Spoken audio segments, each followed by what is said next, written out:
بسم اللہ الرحمن الرحیم۔ السلام علیکم ورحمۃ اللہ وبرکاتہ۔ ڈیئر اسٹوڈنٹس، آج ہم 9th کلاس کا لیکچر پڑھنے جا رہے ہیں، جس میں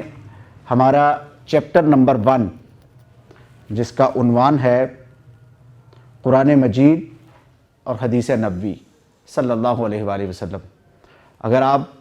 اپنی بک کی انڈیکس کو دیکھیں تو وہاں 7 چیپٹر آپ کو ملتے ہیں۔ چیپٹر باب کو کہتے ہیں، اور اس کے بعد لیسنز ہیں جو ہمارے اسباق ہیں۔ تو ہر چیپٹر کے اکارڈنگ کئی لیسنز ہیں، یعنی ہر باب میں کئی اسباق موجود ہیں۔ تو ہم پہلے چیپٹر میں لیسن بھی جو اس میں بے جز ہے، یعنی تعارف قرآن مجید، یہ پڑھنے جا رہے ہیں۔ آپ اپنے سامنے اگر بک رکھیں تو آپ کو معلوم پڑے گا کہ جو ہم نے اپنے سامنے یہاں آپ کے لیے ڈرا بھی کر رکھا ہے کہ سبق کا عنوان، پہلے چیپٹر نمبر ہے، اول چیپٹر یعنی پہلا چیپٹر، پھر اس کا سبق کا عنوان، اور پھر اس کے بعد یہ عنوان یعنی تعارف قرآن مجید، اور اس کے اکارڈنگ ہم سبق کو پڑھنے جا رہے ہیں۔ تعارف قرآن مجید، ہمیں اس سبق کے عنوان سے بات سمجھ آتی ہے کہ قرآن پاک سے متعلق چیزیں جو ہیں وہ یہاں ہم پڑھیں گے۔ قرآن پاک اللہ پاک کی الہامی کتابوں میں سب سے آخری کتاب ہے، جامع کتاب ہے، اس کے کئی اور بھی نام ہیں۔ لہٰذا ہم آج اسپیسیفکلی قرآن پاک کی جو ہمارے سبق کے اکارڈنگ ہیڈنگز ہیں، جو عنوانات دیے ہیں، اس کے مطابق ہم پڑھنے کی کوشش کریں گے۔ تو معزز اسٹوڈنٹس، میں امید کرتا ہوں کہ آپ اس کو سمجھنے کے لیے میرے ساتھ جڑے رہیں گے، اور ہم انشاءاللہ اس کو بہتر طریقے سے وائنڈ اپ کرنے کی کوشش کریں گے۔ قرآن مجید یہ قارآ سے مشتق ہے، جس کا مطلب پڑھی جانے والی کتاب، یعنی جو کثرت کے ساتھ پڑھی جانے والی کتاب ہے۔ قرآن مجید ایسی کتاب ہے کہ جو کائنات ارضی پر سب سے زیادہ پڑھی جانے والی ہے۔ یہ اللہ پاک کی الہامی کتابوں میں سے سب سے جامع کتاب ہے، یہ آخری کتاب ہے، یہ عالمگیر کتاب ہے، اس کی کئی خصوصیات ہیں۔ لہٰذا یہ اپنے لفظ کے معنی کے اعتبار سے وہ کتاب ہے جو سب سے زیادہ ریڈ کی جاتی ہے، پڑھی جاتی ہے۔ قرآن کریم، جس کو رب ذوالجلال نے انسانیت کی ہدایت کے لیے اتارا، یہ آقا کریم صلی اللہ علیہ وآلہ وسلم پر نازل ہوئی جبرائیل امین کے ذریعے۔ آقا کریم صلی اللہ علیہ وآلہ وسلم پر جو نازل ہونے کا اس کا دورانیہ ہے، وہ تقریباً 23 سال پر مشتمل ہے، اور اس کے نزول کے بھی 2 ادوار ہیں۔ یعنی ایک مجموعی طور پر جب اللہ رب العزت کی بارگاہ سے، عرش معلیٰ سے یہ آسمان دنیا پر نازل ہوا، جسے قرآن کریم میں اللہ پاک نے سورہ قدر میں ذکر بھی فرمایا ہے۔ اور اس کے بعد یہ دورانیہ جو ہم ڈسکس کر رہے ہیں، تقریباً 23 سال پر مشتمل، یہ دورانیہ دراصل وہ ہے کہ آقا کریم صلی اللہ علیہ وآلہ وسلم کی حیات سے جڑا ہوا ہے۔ یعنی حضور صلی اللہ علیہ وآلہ وسلم مکہ کی گلیوں میں تبلیغ دین کے لیے جب سفر کرتے، حضر میں ہوتے، سفر میں ہوتے، جس حال میں ہوتے، تو وہاں کے معاملات تناظر میں قرآن پاک اللہ کی ذات اتارتی رہی۔ پھر آقا کریم صلی اللہ علیہ وآلہ وسلم مدینہ طیبہ میں تشریف لے گئے، تو وہاں پر پیش آنے والے معاملات اور وہاں پر جو رب ذوالجلال نے احکامات فرائض کی صورت میں، واجبات کی صورت میں، منکرات کی صورت میں اور محرمات کی صورت میں جو اتارے، وہ اس پر مشتمل ہے۔ لہٰذا اس اعتبار سے یہ 23 سال پر مشتمل دورانیہ مکی اور مدنی دونوں پر مشتمل ہے۔ آقا کریم صلی اللہ علیہ وآلہ وسلم چونکہ ہادی ہیں، ہدایت دینے والے اللہ کے نمائندے ہیں، اس زمین پر نبی آخر الزماں ہیں، تو حضور صلی اللہ علیہ وآلہ وسلم کے ذریعے اللہ پاک نے یہاں شریعت کا اطلاق اور امپلیمنٹ کی۔ حضور پر ہر حالات کے تناظر میں قرآن نازل ہوتا رہا۔ لہذا قرآن پاک کو دیکھا جائے تو وہ اپنے اندر ہسٹری بھی رکھتا ہے، ہسٹوریکل باتیں کرتا ہے، وہ اپنے اندر نصیحت بھی رکھتا ہے، وہ اپنے اندر تاریخ بھی رکھتا ہے۔ اسی لیے یہ قرآن کریم وہ کتاب ہے کہ جو مجموعہ ہے انسان کا مکمل ضابطۂ حیات جس کو ہم کہتے ہیں، اس پر مشتمل ہے۔ لہٰذا یہ ہر اینگل سے اور ہر اعتبار سے جو ہے وہ انسان کے لیے مکمل ضابطۂ حیات ہے۔ حضور صلی اللہ علیہ وآلہ وسلم پر نازل ہونے والی یہ کتاب قرآن مجید فرقان حمید، جس کی حفاظت کا ذمہ خود رب ذوالجلال نے لیا ہے۔ معزز طلباء اور طالبات، یہ ہم جو عنوان پڑھ رہے ہیں اس میں پہلی ہیڈنگز ہمارے سبق میں اس نے دی ہے، حفاظت محفوظ ترین کتاب ذکر کی ہے۔ محفوظ ترین کتاب یعنی قرآن کریم اس کرۂ ارضی پر آج ہمارے پاس جو کتابی صورت میں موجود ہے، یہ بالکل محفوظ کتاب ہے،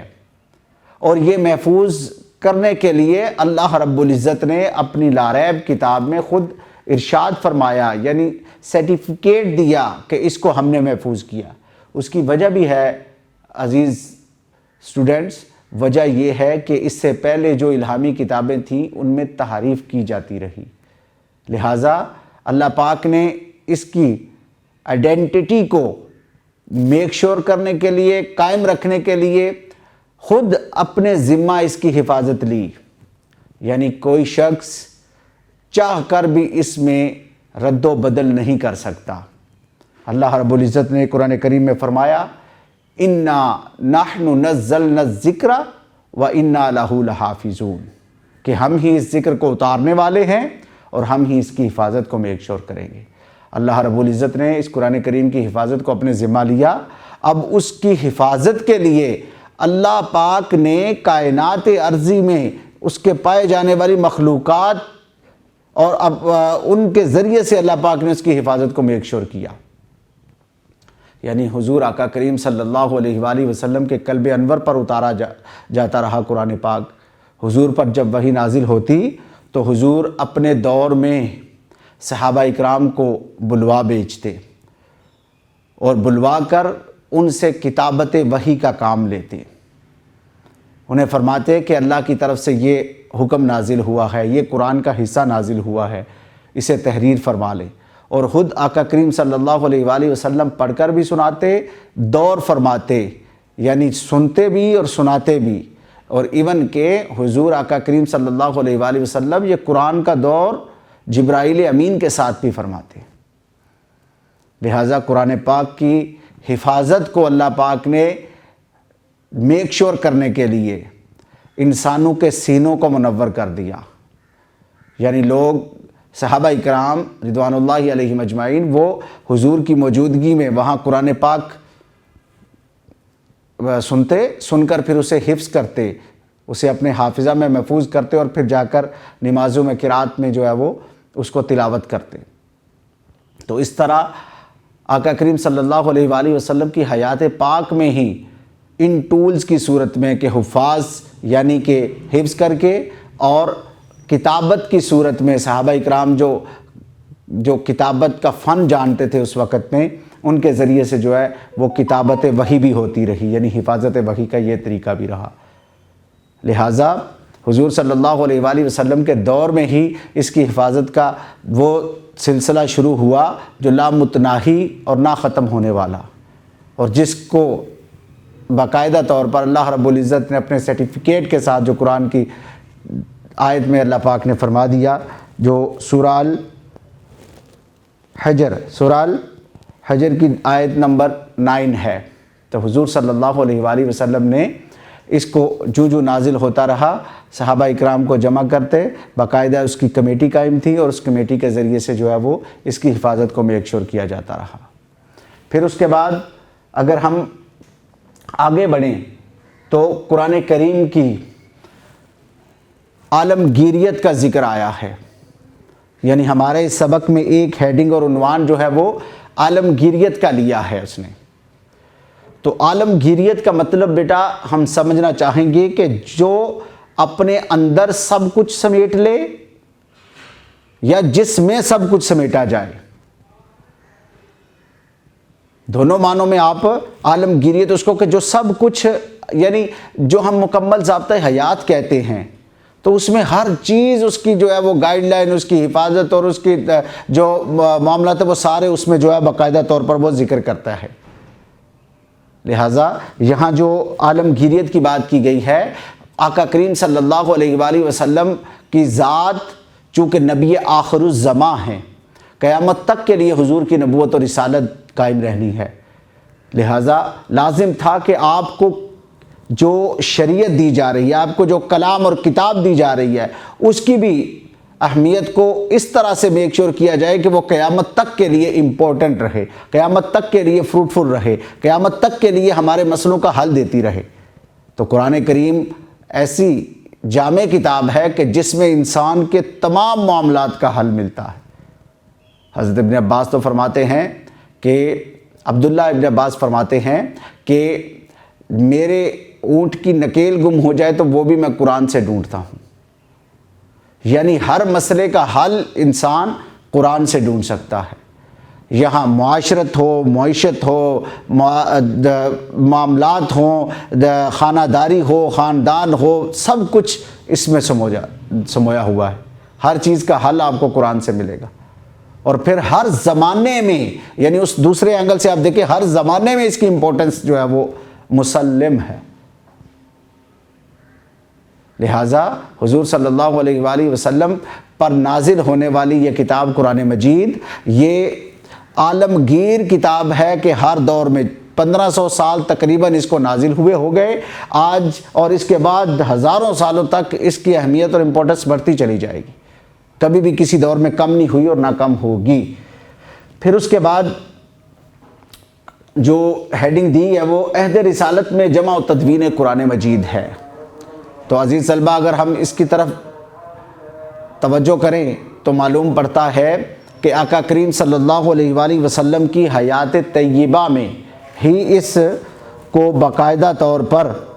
حفاظت کے جو پیرامیٹرز تھے اور جو اس کی جمع و تدوین کا مرحلہ تھا وہ کافی حد تک مکمل ہو چکا تھا۔ یعنی آپ یوں کہہ لیں کہ جمع و تدوین قرآن کا مسئلہ تو وہ اسی وقت حل ہو گیا تھا، مگر اس کے بعد کے کچھ مرحلے ہیں جو مکمل ہونے والے تھے۔ یعنی حضور کی حیات میں آپ کو بتایا کتابت وحی کا کام تھا، یعنی اس کے لیے باقاعدہ طور پر کیا تھا جی کہ جو پتھر کی سلیں ہوتی ہیں، پتھر کی سلوں پر لکھا جاتا تھا، پھر چمڑے پر، یعنی جو جانور کی سکن ہے چمڑے پر لکھا جاتا تھا، پھر جو اونٹ کا شانہ ہوتا ہے یعنی اس کی خاص ہڈی جو ہے وہ ایک پلین اور زیادہ اس پر لکھا جاتا تھا، پھر کھجور کے جو پتے ہیں ان پر لکھا جاتا تھا۔ اس طرح سے قرآن پاک کی حفاظت کے لیے، چونکہ اس وقت کتابت کے لیے کاغذ موجود نہیں تھا، تو ان ذریعوں سے جو ہے حفاظت کی جاتی، جو کلام نازل ہوتا وہاں ان چیزوں پر لکھ کر مسجد نبوی میں ایک خاص مقام تھا، وہاں رکھا جاتا، صحابہ اکرام آتے وہاں سے اسے نوٹ کر کے یعنی اسے نقل کر کے لے جاتے اور جا کر گھر میں پڑھتے، یاد کرتے اسے، اور پھر وہ نماز میں تلاوت کرتے، اس طرح ان کے حافظے میں آ جاتی وہ چیزیں۔ تو یہ بھی کیا جاتا رہا، اور پھر اس کے بعد جو ہے عہد صحابہ اکرام میں یہ ایک امپورٹنٹ چیز سمجھنے کی ہے کہ جب آقا کریم صلی اللہ علیہ وآلہ وسلم کا وصال پاک ہو گیا، حضور ظاہری طور پر یہاں دنیا سے پردہ فرما گئے، تو اس کے بعد جنگ یمامہ ہوئی۔ حضرت سیدنا صدیق اکبر رضی اللہ تعالیٰ عنہ خلیفہ اول آپ کے دور میں جنگ یمامہ ہوئی، تو اس میں کثیر تعداد حفاظ کی شہید ہو گئی۔ تب یہ مسئلہ جب درپیش آیا تو حضرت عمر فاروق رضی اللہ تعالیٰ عنہ آپ نے عرض کی، اے خلیفہ مسلمین، ہمیں حفاظت قرآن کے لیے اس کو کتابی شکل میں لانا چاہیے۔ یہ جو آج ہمارے سامنے ایک بک شیپ میں باقاعدہ کمپائل ہوئی کتاب ملتی ہے، اس کے لیے آپ نے یہ مشورہ دیا۔ تو سیدنا صدیق اکبر نے فرمایا کہ جو کام آقا کریم صلی اللہ علیہ وآلہ وسلم نے نہیں کیا وہ میں کیسے کروں۔ پھر صحابہ اکرام نے، ایک میجر تعداد نے اور جلیل القدر صحابہ اکرام نے حضرت سیدنا صدیق اکبر کی خدمت میں گزارش کی، اور الٹیمیٹ وہ قائل ہو گئے، اور پھر اس پر حضرت زید بن ثابت حضور کے دور میں بہترین قاری قرآن اور کتابت وحی میں جن کا بڑا بنیادی کردار اور ذمہ داری تھی، ان کو باقاعدہ اس ٹیم کا سربراہ مقرر کیا گیا، اور ان کے ذریعے سے پھر جو ہے وہ حفاظت کتاب کو باقاعدہ کتابی شکل میں جو ہے وہ جمع کرنے کا مرحلہ شروع ہوا۔ پھر قرآن پاک کے اس مجموعہ کو جو ہمارے سامنے آج موجود ہے، اس کے لیے مرحلہ وار کام ہوتے رہے۔ حضرت صدیق اکبر کے بعد حضرت عمر فاروق کا دور، اور پھر حضرت عثمان غنی کو جامع القرآن کہا جاتا ہے کہ آپ نے یہ جو اعرابی شکل میں آج ہمارے سامنے اعراب، زبر، زیر، پیش، شد، مد وغیرہ جو ہیں، اس اعرابی شکل میں تاکہ قرأت قریش پر، جس قرأت پر نازل ہوا تھا، آقا کریم صلی اللہ علیہ وآلہ وسلم کا قبیلہ قریش تھا، تو اس قرأت پر، اس لہجے پر، جو مختلف لہجے ہوتے ہیں پروننسیٹ کرنے کے، پروننسیشن کے جو ڈیفرنٹ ویز ہیں اور ٹولز ہیں اس میں، تو باقاعدہ اس پر جو ہے اسے کمپائل کیا گیا۔ عزیز طلباء و طالبات، آج کے اس سبق میں ہمیں قرآن پاک کی حفاظت، اس کا تعارف یقینی طور پر ہمارے نالج میں آیا ہوگا، اور میں سمجھتا ہوں کہ آپ نے اس سے بہت کچھ سیکھا ہوگا۔ لہٰذا آپ کو میں ریکمینڈ کرتا ہوں کہ یہ یونیک نوٹس جو ہمارے ادارے کی خصوصیت بھی ہے، اور اس کی امپورٹنس اور اہمیت جو ہے وہ مسلم ہے، یعنی جس کو آپ بھی آن کرتے ہیں، اور دنیا بھر میں اور پاکستان میں خصوصیت کے ساتھ اور پنجاب میں اسٹوڈنٹس اس سے مستفید ہو کر بورڈز میں، مختلف بورڈز میں اچھی پوزیشن جو ہے وہ حاصل کرتے ہیں۔ آپ موسٹلی ہمارے بچوں کو سن چکے ہیں کہ جو باقاعدہ بورڈز میں first, second and third position میں ہوتے ہیں ہمارے بچے، وہ بتاتے ہیں کہ ہم نے ان یونیک نوٹس سے کتنا استفادہ کیا ہے۔ اس میں ہم نے بک کو ہم نے پریفرنس دی ہوتی ہے، پھر اس کے ساتھ اور ایکسٹرا آرڈنری کام کیا ہوتا ہے جو ہمارے بچوں کے لیے جو ہے وہ زیادہ بہتر ہو سکتا ہے اگر وہ اس سے استفادہ کریں۔ تو ہمارے پاس جو اس سبق کے اکارڈنگ ایم سی کیوز ہیں، وہ ایم سی کیوز ہم نے 27 بنائے ہیں اس کے، اور ان کی کی بھی دے دی ہے ساتھ۔ ان سے استفادہ کریں، انشاءاللہ آپ کو یہ بہتر گائیڈ کی صورت میں انشاءاللہ رہنمائی کریں گے۔ پھر جو شارٹ کویسچن دیے گئے ہیں بک میں، وہ 5 شارٹ کویسچن ہم نے پہلے لیے ہیں، پھر اس کے ساتھ آپ کے لیے اضافی شارٹ کویسچن کے طور پر جو ہے وہ آگے کام کیا ہے، تاکہ اور جو ہے ہمارا بچہ، ہمارا اسٹوڈنٹ جو ہے وہ زیادہ بہتر پرفارم کرنے کی پوزیشن میں ہے۔ تو ہم نے اس کو بڑھا کر 14 تک، یعنی یہ پہلے 5 وہ لینے کے بعد اس کو 14 تک ہم نے بڑھایا ہے، تاکہ جو بھی ممکنہ تھے، ایکسپیکٹڈ تھے، ان کو ہم نے وہاں پہ آپ کے لیے کام کر دیا ہے۔ پھر اسی طرح لانگ کویسچنز ہیں، تو لانگ کویسچنز کو بھی باقاعدہ ہیڈنگز دے کر بڑے خوبصورت پیرائے میں جو ہے وہ آپ کے لیے کام کیا گیا ہے۔ میں امید کرتا ہوں کہ آپ اس لیکچر کے ساتھ ساتھ یونیک نوٹ سے بھی استفادہ کریں گے، جس میں انشاءاللہ ہمیں بہت ساری رہنمائی ملے گی۔ اللہ پاک آپ کا اور میرا حامی و ناصر ہو۔ السلام علیکم ورحمۃ اللہ وبرکاتہ۔